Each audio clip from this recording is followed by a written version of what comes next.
देखिए, ये जमाना सीबीआई का नहीं है, ये जमाना बुलडोजर का है। बुलडोजर कहां है? बुलडोजर कब चलेगा? ये जमाना सीबीआई का नहीं है, जमाना बुलडोजर का है। अब बुलडोजर कहां है? और ये दुबई जो भागने का है, कोई पहला मामला नहीं आया है। कोई लखनऊ में मुख्यमंत्री ऑफिस में बैठ करके भू माफिया का काम कर रहा था, उसका भी एक पार्टनर दुबई भाग गया है। वो खुद कहां भागे ये नहीं पता है, वो खुद कहां से ऑपरेट कर रहे हैं नहीं पता है। सरकारी बंगले का कंपनी में एड्रेस होना, बुलडोजर कहां है? जो लोग दिन रात ये कहते हैं वन डिस्ट्रिक्ट वन माफिया होता था 2017 से पहले, 2000 से पहले की मैगजीन निकलवा लीजिए आप। कई मैगजीनों में आपको पता लग जाएगा कि उत्तर प्रदेश का माफिया कौन कौन था, कौन कौन रहा है। ये तो आज केवल एक डिस्ट्रिक्ट का है, वन डिस्ट्रिक्ट वन माफिया। आज हम लोगों को मिला कुछ खबर, तो डिस्ट्रिक्ट जौनपुर माफिया नंबर 1। ये हम नहीं कह रहे, ये तो खबर पढ़ के खबर चला रहे हैं। हम बधाई देना चाहते हैं उन साथियों को, हिम्मत जुटा करके। और ऐप पर अगर आप देखोगे तो नंबर मालिक का भी बता देगी वो ऐप। सबको पता है, सरकार को भी पता है, और सरकार को यह भी पता है कि लोकसभा में क्या साठगांठ हुई थी बाबू सिंह कुशवाहा जी को हराने के लिए। क्या साठगांठ हो रही थी बंबई को हराने के लिए, बंबई के लोगों को हराने के लिए कैसे साठगांठ हुई थी।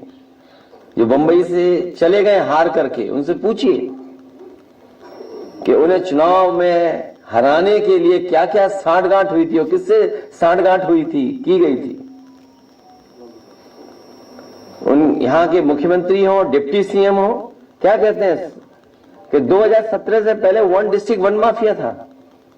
उन्हें होश ही नहीं है कि एक्सप्रेसवे बने, उन्हें होश ही नहीं है कि रिवर फ्रंट बने, न जाने कितना डेवलपमेंट हुआ है।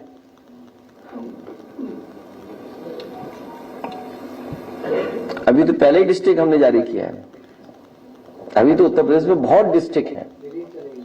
वो देखिए ना क्या लिखा है, दिखाओ तो। वन डे वन माफिया, हाँ, एक वीक में एक ही रखो ना, अभी टाइम है बहुत। वो भी सोचे, हम भी सोचे। भाई क्यों कहते हैं हमें माफिया, बताओ। हाँ होगी, अभी तो चुनाव दूर है, 410 दिन है। आप खुद सोचिए ना, हमें माफिया बोलते हैं दिन रात, स्पीच ही नहीं खत्म होती उनकी बिना माफिया कहेगी। 2017 से पहले माफिया थे, अब इन माफिया क्या करेगी सरकार?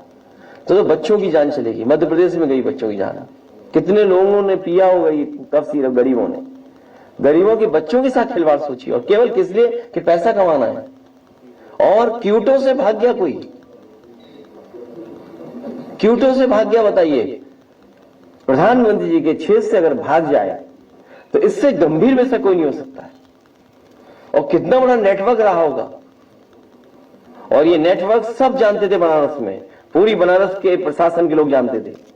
ये कोई नई चीज नहीं जानकारी में आई है, पूरा प्रशासन जानता था कि इस तरह का कुछ हो रहा है, चल रहा है। उसके बावजूद भी आंख बंद कर करके बैठे हुए थे। देखते हैं अब उनकी सरकार जो जीरो टॉलरेंस वाली है, क्या करती है ऐसे माफियाओं के लिए। सर, मुख्यमंत्री जी कहते हैं कि माफियाओं की संपत्ति को हम जब्त करा के उसको गरीबों को, और मुख्यमंत्री की कौन संपत्ति जब्त करेगा? नहीं, माफियाओं की कौन कब्जा करेगा? करे कोई? वो तो मुआवजा ले लेते हैं अपनी जमीन का। सबसे ज्यादा मुआवजा लिया उन्होंने। उत्तर प्रदेश में इतना तो मुआवजा किसी को नहीं मिला होगा जितना मुख्यमंत्री जी ने खुद लिया है। तो आप मुआवजा ले लो अपनी जमीन का। सर, उसकी एक तिरंगा रैली बनारस में आयोजित किया गया था, उसने किया था सोम जायसवाल ने। मेरी डिटेल जानकारी में नहीं मिले। तो उसमें सर मुख्य अतिथि थे नीलकंठ तिवारी, जो बनारस दक्षिण के विधायक है भाजपा के। और देखिए, वो विधायक चुनाव जीतने के लिए दाल मंडी को चौड़ा कर रहे हैं, इसलिए मैंने कहा वो पॉलिटिकल डिमोलिशन था। ये पॉलिटिकल, आप किसी को राहत नहीं दे रहे हैं, कोई सॉल्यूशन नहीं दे रहे हैं आप उसका पॉलिटिकल लाभ लेना चाहते हैं, पॉलिटिकल डेमोलिशन के लिए कर रहे हैं काम। तो उससे किन किन लोगों के जुड़े होंगे? हमारे पत्रकार साथी ने बताया ना कि न जाने कितनों के तार जुड़े हैं उससे, और कितना बड़ा कारोबार, ये 100 करोड़ का कारोबार नहीं है, इससे बड़ा कारोबार है। ये तो एक ही जिले का बताया, कल कानपुर गए थे, कानपुर का सोचे क्लीन चिट दे दी, और हमारी पार्टी के दीपक यादव पूर्व विधायक पे 32,000 का वो लगा रहे, चोरी वो डकैती लगा रहे हैं। बताइए आप, वही पुलिस का अधिकारी, वही स्क्रैप माफिया है वहां का, वो स्क्रैप माफिया अधिकारी है जो लगवा रहा है।